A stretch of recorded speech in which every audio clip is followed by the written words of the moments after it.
What's going on, y'all? So I'm coming back to y'all for another episode review of Rebel. This is, well, on BET it called episode 1, but I'm calling it episode 3 because we got two of them bitches last week.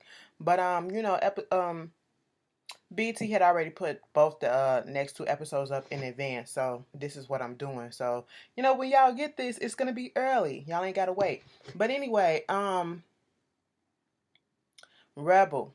Season 1, I would say episode 3, A Brother's Keeper. I'm just gonna go through what I remember. The episode was cute, okay? I like the show. A couple of people said they really weren't feeling it, but I'm liking it. It's giving me like, it's on the same line of Shots Fired, but more so on a laid back, not so serious. It's serious, but it's not as serious. You know what I'm saying? If you feel what I'm saying, it's like Shots Fired for BET. Okay, that's if you get what I'm coming from. But anyway, we know Rebel. They trying to deal with the death of her brother. Okay, and because of the way the atmosphere at the cops, giving her, she quit. She quit. Okay, I just do not understand how people cannot see the fact that they were in the wrong and they are literally blaming this girl and shunning her, okay? But yet you welcome Officer Mack back with open arms, okay? No one looks down on him. No one is giving him grief for shooting another fellow officer's family member, shooting at them. Okay, that's exactly what happened. There is nobody going in saying, why would you do some shit like that? Why would you do this? No, but because she was protecting her brother by shooting him in the leg, it ain't like she killed the motherfucker or put him in the hospital that he couldn't get out of it, paralyzed him or something. No, she shot him in the leg to disable him, to snap him out of whatever it is that he was going through. Now, he could have been having flashbacks of the fact that he probably was over there in the military or whatever overseas, and which makes me think if he really was in the military and he was having a flashback and or PTSD and all that stuff, what the hell did he actually do over there where he was if he went to the military? Was he shooting civilians? Did he kill civilians and stuff like that? I just really have some questions about Mac and his mind frame. Um so she's coming up on this kid who was selling drugs to college kids or whatever, or school kids, and she stopped him. They get into a little tussle because he think he can talk to her any type of way because everybody knows that she's no longer with the cop, no longer a cop. And uh two other cops pull up. They pull up, they give the excuse that they was just wrestling, just playing and all that stuff, but they don't believe him. Take him down to the station. Lieutenant Gold, he just like, you just love being down here, okay? Uh, and they tell him they was just playing or whatever. Her whole thing is, I'm trying to figure out what happened to Malik and all this stuff. Later on in the episode, what really pissed me off about Gold, I understand the dilemma that he's in, but sometimes right is right and wrong is wrong. All right, the person, you have a personal history with this girl, okay, and you know how she do when she do her work. The family and all that. We seen last week when he went up there and he talked to her father about Malik and the way that they had that little camaraderie because they known each other for a long time, like they're personal friends and stuff like that. And I understand it's a little bit in jeopardy, and you literally in a rock between a hard place, and all that stuff, because you have to put your job first, thinking the job frame, and not bring it into the personal. But you can't help but bring it into the personal because you knew these people and you know how this boy was, you know how this girl is. So why would she lie and say that her brother did not have a gun, or that her brother did not reach for a gun? Her brother didn't reach for the gun. The gun was on the floor. Okay, people forget to take to listen. Listening comprehension is not none of these cops' strong suit. So his dilemma is the fact that he does care about Rebecca, aka Rebel, but you got the police department to think about. As we saw later in the episode, also a fellow cop who I guess is of high standing, he comes in talking to him about how the department is trying to get back into good standings. Okay, they almost there, and they don't need nothing like this. They don't need the reports to come back and say that them cops were in the wrong. All right, and that's gonna hurt. Of course, they gotta throw in the fact that Lieutenant is the shoe in for, I guess, a promotion or some shit like that, and he could throw behind him some politic buddies that he know, and it's gonna look bad on him because ain't nobody who ever ran for this office or whatever had a dirty record, or somebody that, officers killing them on their record. I just said here like, so baby, they screwing you too while you trying to protect this department. You getting screwed in the meantime too. Okay, so after that, also what was going on, he gets on after that little meeting or whatever. Camera crews come up. Camera crews come up to him, and he just basically saying, we're gonna find out the reason why he pulled the gun and all this stuff, and why he was armed, and why he had the gun at the officers, and that was the reason why they shot him, or other things else. Whatever he said, he implied and literally said that the boy had the gun. So Rebel saw it, and she was pissed the fuck off. And towards the end of the episode, she did come up there, and she did try to tell him off, like, what are you doing? Okay? And she was like, this is Malik. You acting like he was just a regular perp out here. And he was not. Okay? You been in our home. You know me since I was 17 years old. So why would I lie? And you know my brother. And I'm just sitting here like, he blatantly got on that TV and said that shit. And he literally said he was looking out for the department. I mean, I understand the dilemma, but damn, sometimes your moral code gotta come in at one point. I don't give a fuck. Them people are not my goddamn family. I've known y'all more. You damn near like a daughter to me or whatever. I'm not gonna put this department before, but I guess when you got ambition to go to different heights and stuff, you're gonna you're gonna pick whichever one's going to benefit you. And I feel like that's what he did. And I feel like it's a cop out, because that's exactly what I feel with the stuff that's been going on. These kids getting killed, these black men, these black teens or whatever getting killed out here, and the cops don't want to speak out, because like you say, cops are not all bad, okay? But they scared to speak out, or they just go ahead and be followers and shit like that, all right? And then if they do speak out, shit happens to them, okay? Like, let's say Mac shit, he just walking around all free willy-nilly. He coming back in thinking that he can come back to Dewey because the physician said that he could, but Gold said no, you need to go talk to a psychiatrist and get them to sign off. His brother tells him to go to this psychiatrist that'll just see you for one, and then he'll easily just go ahead and sign off. He does that, and he tells him some stuff, and I guess he was asking, have you ever been beat up or something by a black person? Because he was saying, I know him and I had no issues with him, but why would I do this? Because Rebel, he had walked past Rebel earlier and gonna kind of get mad at her, talking about something. So you told the IA that I was a racist cop and all that stuff. She was like, you shot at my brother, okay? You shot at my brother, but I know Malik. Yeah, you know Malik, but in that situation, Malik wasn't Malik. He was just another black boy, okay? And for you, all of a sudden, you felt threatened, okay? And that's exactly what he said. That's exactly what he said to the psychiatrist. He felt threatened in that moment, and he was like, have you ever been beat up by or done wrong or something by somebody that was black or whatever?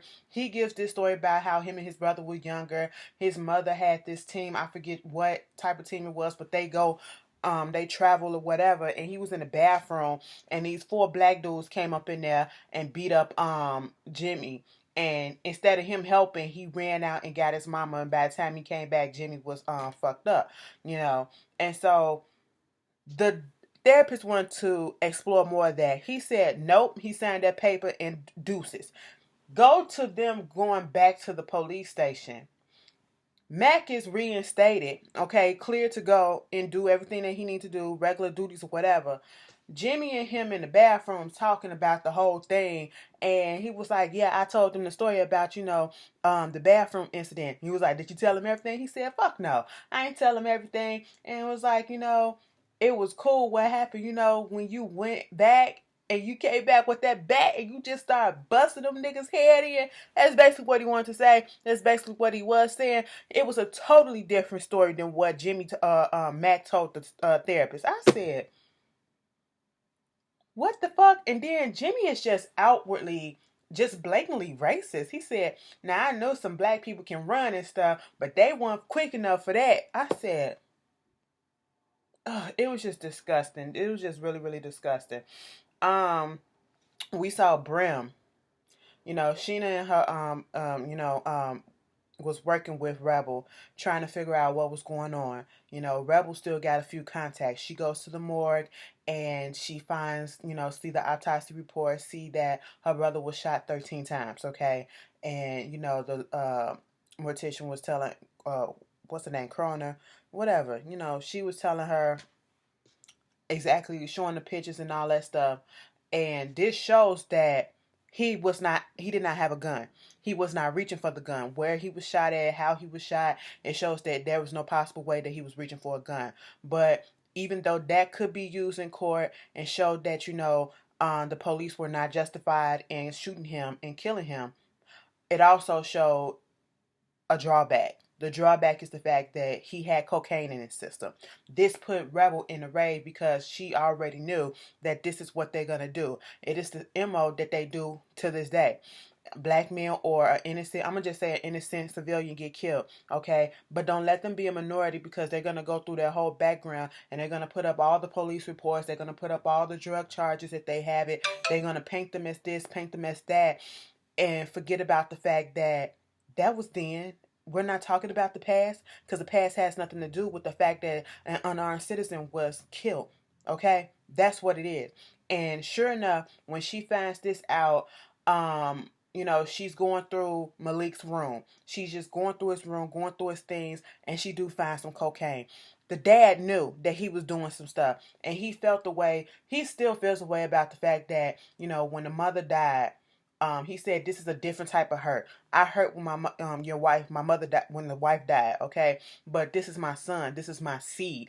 I made him. So it's a different type of hurt. It hurts more, But then you left also and all this stuff. And she was like, I'm still here, okay? Then a reporter comes to the door who got information about the fact that he had drugs in his system, and you want to not drugs in his system, but they're possibly his jewelry records and stuff. See, they just unearthing all this stuff that should have been sealed.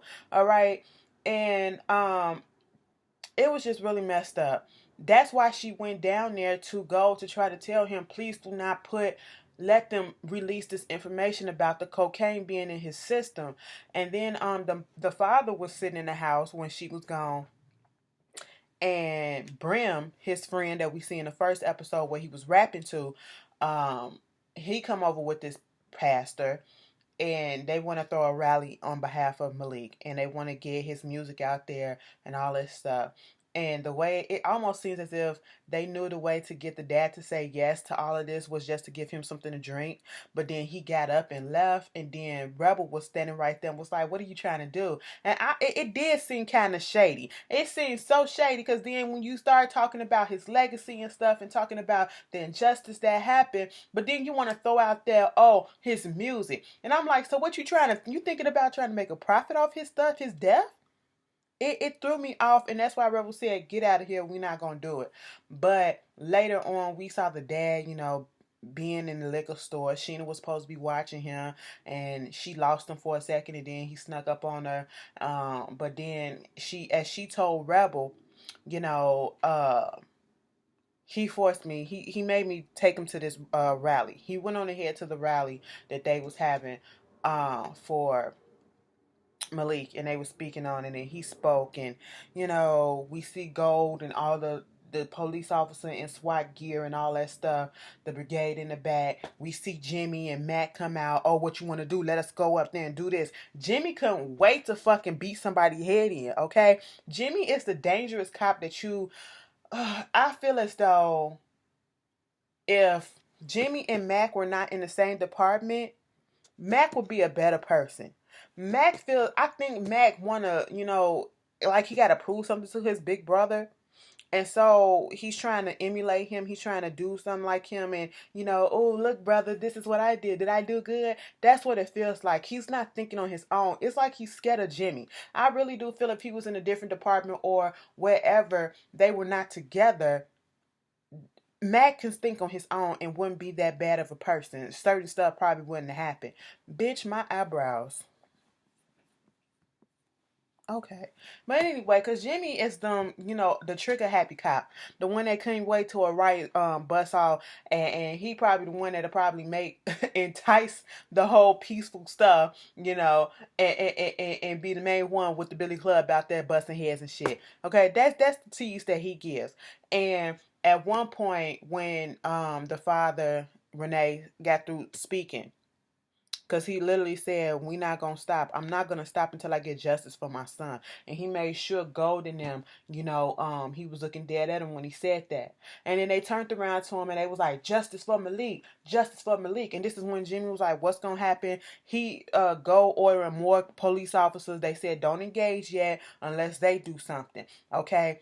Child, next thing I know, I guess people peeped this. Sheena had called Rebel to come down there. Your daddy then brought me down here. She trying to figure out what's happening. She don't want no bullshit to pop off. All right. But the dad see that the crowd was about to get rowdy. The guy that she was tussling with, Rebel was tussling with in the beginning, he going and get a goddamn brick off the floor or something, finna throw it, and she said, "Put that shit down or I'll arrest you." Man, when she said that, I said, "Girl, you ain't even a cop no more." But it worked because he put it down. But then the dad got up there and was like, "I understand, and I want to thank you guys for coming out here and supporting and doing this for Malik. But Malik won't want y'all out here, adding more body counts to the stats and stuff like that. More bloodshed to be had, more people to be arrested. So what I want you guys to do is I want you guys to just go home." Okay. He cut that shit down before anything else could happen. And he looked at Gold like, "Yep. You thought that you was going to get some ignorance that was going to happen. But no, you did not. So you can put all your little warriors away." Okay. He was like, "No, I'm really in this." And I feel like I understand what he's talking about. Sometimes people do feel as though what's rioting gonna do, what's protesting gonna do, it's not gonna do nothing but end up with other people in jail and hurt and all this stuff.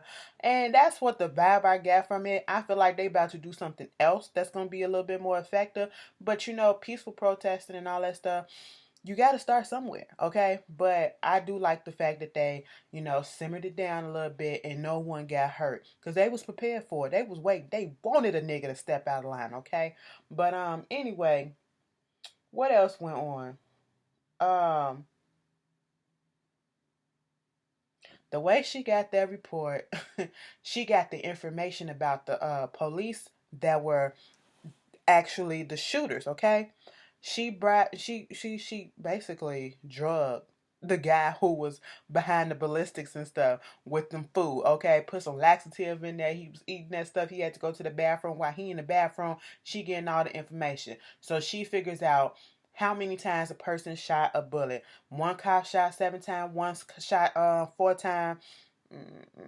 7 plus 4, that's 11, and another shot 2. Okay, that's 13 shots in total. But it was 4 officers. And it comes to that girl April. Remember when I said last week when I was reporting this, I said she was looking at them like, "What are y'all doing?" She wasn't firing. She never fired her gun. Okay, so she was going up there to meet up with her, and in the midst of meeting, trying to not necessarily meet her, but follow her and get to where she's at or whatever, she sees Hector. She been trying to get in contact with Hector. Hector went ghost, and then he pops up talking about something. He was sick, and she said, "I looked up a man that was supposed to name Texas, and that's a Hispanic, but I couldn't find nothing." He said, "I don't know what's going on, but I saw it last week." So basically, the department is corrupt right about now. We already know that. It is some funny business going on. But she, in the whole process of this going on, April Sanders, she looks around and she sees her and she like, I know that the bullshit is going on. She walks out. Of course, Rebel gonna follow her to her house, and she was like, why are you, not saying nothing? Okay, you didn't even shoot and all this stuff. And she was like, girl, just leave it alone. And you could tell that she didn't want to be the martyr. She didn't want to be the one that step away or say anything against the other ones. I guess they, kind of spooked her a little bit. Next thing you know, we see Rebel sitting outside her house watching her. And who comes up? Jimmy comes up and she's kissing him. And I said, Jimmy, bitch. Then in another scene, Rebel goes back to her house after the rally, I believe. And then when she gets up there, the door's already open, okay? The door's already open. The lights are out. Nothing is out of order, but it's just really eerie that the door's unlocking and open or whatever. And then we see a body. We see like this person leaned over. Child, they done got April with a bullet in her head on the desk, and it looked like a suicide note. Okay, to make it seem as if it was a suicide. Now everything is just all types of fucked up. Okay, and I feel like Jimmy the one that did that shit, bitch. If you ask me, Jimmy probably did that. After that, I forgot to mention this in the first review. She has an ex-husband, well, soon to be ex-husband, played by Method Man, METHOD man. Okay, that's my. Listen, Method Man is out here getting these checks, okay? Viacom, VH1, he getting his check from the breaks, and he getting his checks from here. But on here, he plays her soon-to-be ex-husband. Last week, we saw him at the funeral. He popped up with his girlfriend, okay? Then later in the episode, they wind up having sex and all that stuff. You want to bite me? I ain't into that freaky shit. I said, what the fuck are y'all doing? Do more so I can watch like this. Anyway, so he pops up at her place again, and they was about to get in, and because the episode before he had told her, he's thinking about moving back east or whatever, and the only reason why he was out there was for her, and since they finna get a divorce and it's over, ain't no reason, but they keep fucking with each other. He came over there messing with her. She at one point they was about to do it, but then he left.